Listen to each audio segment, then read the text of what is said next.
अस्सलामुअलैकुम everyone, welcome to my YouTube channel. इस video में हम ऑडिटर की रिस्पॉन्सिबिलिटीज़ को कंटिन्यू करेंगे। अगर आपने पार्ट 1 नहीं देखा तो do watch it before this video, right. We will continue with the other responsibilities. एक और रिस्पॉन्सिबिलिटी जो ऑडिटर के ऊपर लॉ ने डाली हुई है वो ये है कि auditor will assess and identify risk। देखें, ऑडिटर को टारगेटेड ऑडिट परफॉर्म करनी होती है। आपको सबसे पहले एंटिटी की अंडरस्टैंडिंग लेनी होती है, एंटिटी के एनवायरनमेंट की अंडरस्टैंडिंग लेनी होती है और आपको रिस्क को आइडेंटिफाई करना होता है। किस तरह? फॉर इंस्टेंस, आपने एनालिटिकल प्रोसीजर्स परफॉर्म की। ऑडिटर्स की फाइनेंशियल स्टेटमेंट्स में रेशियोज़ होते हैं। जब आप रेशियो एनालिसिस करते हैं हम उसे एनालिटिकल प्रोसीजर्स कहते हैं, राइट। आपने डेटा टर्नओवर रेशियोज़ को कैलकुलेट किया, आपने कंपेयर किया इस साल के डेटा टर्नओवर रेशियो को पिछले साल के डेटा टर्नओवर रेशियो से। लेकिन आपने क्या देखा? आपने ये देखा कि जो डेटर्स आपको पिछले साल 100 डेज़ में रिकवर हो रहे थे, इस साल वही डेटर्स आपको 300 डेज़ में रिकवर हो रही हैं। यानी कि सिग्निफिकेंट डेज़ बढ़ चुके हैं। अब आप डेटर्स से रिकवरी पैसे की बहुत लेट कर रहे हो। यानी कि रिस्क क्या है यहाँ पर? रिस्क ये है कि अब आपको बैड डेट्स को, प्रोविज़न को मेंटेन करना पड़ेगा। अगर आपने नहीं किया तो auditor will ask you, because auditor ने रिस्क असेसमेंट की थ्रू एनालिटिकल प्रोसीजर्स। उसको मालूम हुआ कि डेटा टर्नओवर डेज बहुत बढ़ चुका है, अब बैड डेट्स को बुक करना चाहिए। अगर कंपनी ने नहीं किए प्रॉफिट एंड लॉस में तो ऑडिटर विल आस्क मैनेजमेंट क्यों नहीं किए, क्या वजह है। इसी तरीके से इन्वेंट्री टर्नओवर डेज को ऑडिटर देखेगा। अगरचे इन्वेंट्री पहले बिक जाती थी 3 मंथ्स में, अब उसी इन्वेंट्री को 6 से 8 महीने लगते हैं। यानी कि अब आपकी इन्वेंट्री आउटडेटेड हो जाती है। इसका मतलब ये है कि अब आपकी इन्वेंट्री क्यों कि बहुत पुरानी है, तो अब वो मार्केट में डिस्काउंटेड रेट पे बिकेगी, वो कॉस्ट पे नहीं बिक सकती। और एज़ पर IS2 इन्वेंट्री को हमें वैल्यू करना होता है लोअर ऑफ कॉस्ट और NRV। यानी कि अब आप कॉस्ट पे बेचोगे नहीं इन्वेंट्री को, तो इसका मतलब ये है कि अब आपको NRV पे उसको वैल्यू करना पड़ेगा लोअर ऑफ बोथ। NRV जो आप रिकवर करेंगे अमाउंट, जिस वैल्यू पे आप सेल करेंगे इन्वेंट्री को, क्योंकि अब आपकी इन्वेंट्री आउटडेटेड है, पुरानी हो चुकी है। मार्केट में न्यू प्रोडक्ट्स आते हैं, टेक्नोलॉजी इंप्रूव होती है, तो अब ऑब्वियसली अब आपकी जो प्राइसेस हैं वो इन्वेंट्री की वो नहीं रहेंगी। ठीक है, वक्त चला गया उसका, तो अब आपको डिस्काउंटेड रेट्स पे ही सेल करना होगा। यानी कि अब आपकी रिकवरी कम पैसों की होगी, तो अब आपको रिकॉर्ड भी इन्वेंट्री को कम पे करना चाहिए, राइट, एज पर दी IS2। लेकिन अगर आपने कॉस्ट पे इन्वेंट्री को वैल्यू किया हुआ है तो ऑडिटर डेफिनेटली मैनेजमेंट से पूछेगा कि क्यों आपने इन्वेंट्री को कॉस्ट पे वैल्यू किया है, जबकि आपकी इन्वेंट्री बहुत पुरानी हो चुकी है, मार्केट में न्यू टेक्नोलॉजीज़ आ चुकी हैं। अब आपकी इन्वेंट्री ये रिकवर नहीं करके देगी आपको। You should value your inventory at the NRV जो कि लोअर हो चुकी है, राइट। तो यहाँ से मुझे रिस्क असेसमेंट हुई एनालिटिकल प्रोसीजर्स से। इसी तरीके से मैं इन्वायरमेंट को भी देखूँगा, जायज़ा लूँगा कि इन्वायरमेंट में क्या चल रहा है। अगरचे आपकी पहले मोनोपोली थी, अब अगर आपका कोई कंपेटिटर इंट्रोड्यूस हुआ है, यानी कि अब आप हायर प्राइसेस पे अपनी जो भी इन्वेंट्री है उसको वैल्यू नहीं करेंगे।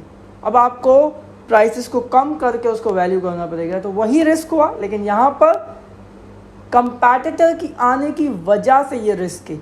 ये रिस्क इसलिए नहीं है कि अब आपकी इन्वेंट्री पुरानी है, मैंने एनालिटिकल प्रोसीजर्स नहीं परफॉर्म किए, मैंने इन्वायरमेंट का जायज़ा लिया और मैंने ये देखा कि पहले आपकी मोनोपोली थी तो अब आप हायर प्राइस पे इन्वेंट्री को सेल करते थे, लेकिन अब न्यू कंपैटिटर आ चुके हैं मार्केट में, अब आपको कंपटीशन देने के लिए न्यू बंदे हैं, तो अब आप उसके ऊपर इन्वेंट्री को सेल नहीं कर सकते। यानी कि मैंने इन्वायरमेंट को देखते हुए जायज़ा लिया और रिस्क असेसमेंट की और इन्वेंट्री की वैल्यू में मैंने रिस्क को आइडेंटिफाई किया।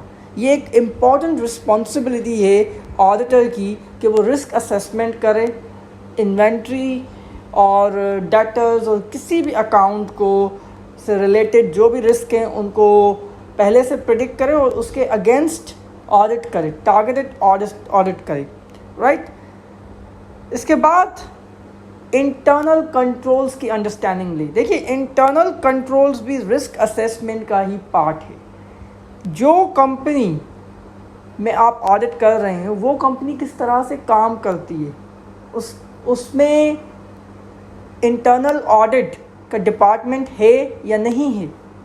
जो बंदे हायर होते हैं वो एचआर के थ्रू होते हैं, वो मेरिट के ऊपर होते हैं या वैसे ही पर्ची पे होते हैं। क्यों? क्योंकि अगर इंटरनल ऑडिट मौजूद है डिपार्टमेंट तो वो देखभाल करेगा कि कोई मिस स्टेटमेंट ना हो। या फिर अगर आप हायर करते हैं मेरिट पे बंदे, तो अकाउंटेंट जिसने अकाउंट्स बनाए होंगे उसने फाइनेंशियल स्टेटमेंट्स बिना एरर्स के बनाए होंगे। ये मुझे कैसे अंडरस्टैंडिंग हुआ? ये मुझे इंटरनल कंट्रोल्स की अंडरस्टैंडिंग लेने के बाद अंदाज़ा हुआ कि यहाँ पर काम सही होता है। इसी तरीके से अगर आपकी सेल्स होती है तो सेल्स में आप धड़ाधड़ उधार पे माल हर किसी को नहीं बेचती, आप कस्टमर की रिस्क असेसमेंट करते हैं। आप देखते हैं कि कस्टमर जिसको मैं सेल कर रहा हूँ वो बाद में फ्यूचर में बैड डेट तो नहीं बनेगा।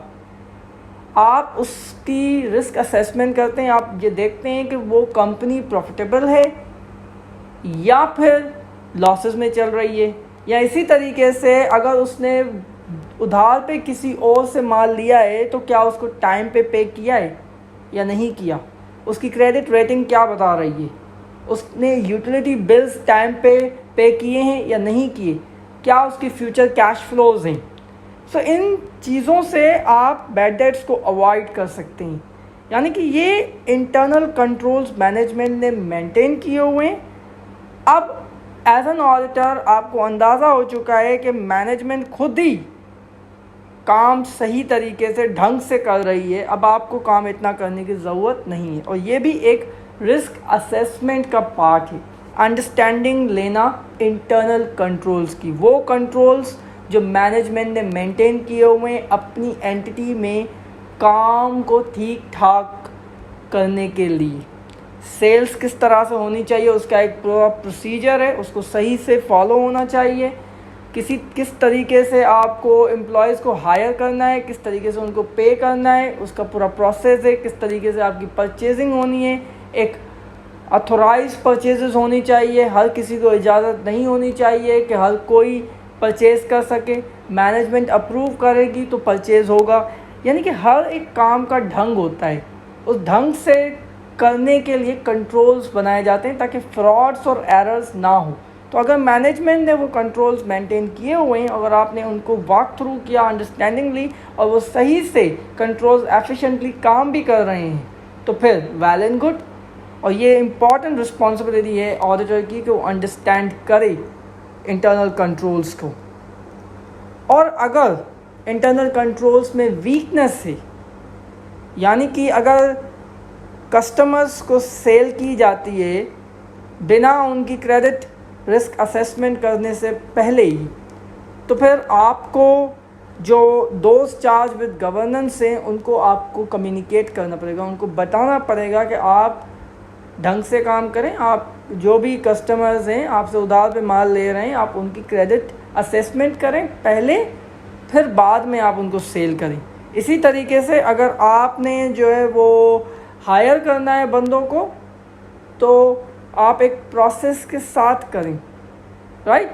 एक रिस्पॉन्सिबिलिटीज़ होती हैं ऑडिटर की, उनको आप पहले उनकी ड्यूटीज़ को जो है वो हाईलाइट करें, उसके मुताबिक फिर आप बंदों के इंटरव्यूज़ लें और फिर जो आपका सबसे सूटेबल है जॉब डिस्क्रिप्शन के ऊपर बंदा, उसको आप हायर करें, तमीज़ से काम करें, ठीक है। तो ये आप सजेशंस देते हैं दोज चार्ज विथ गवर्नेंस को, ये भी एक रिस्पॉन्सिबिलिटी है ऑडिटर की। होपफुली ये रिस्पॉन्सिबिलिटीज़ आपकी क्लियर हो गई होंगी। Thank you.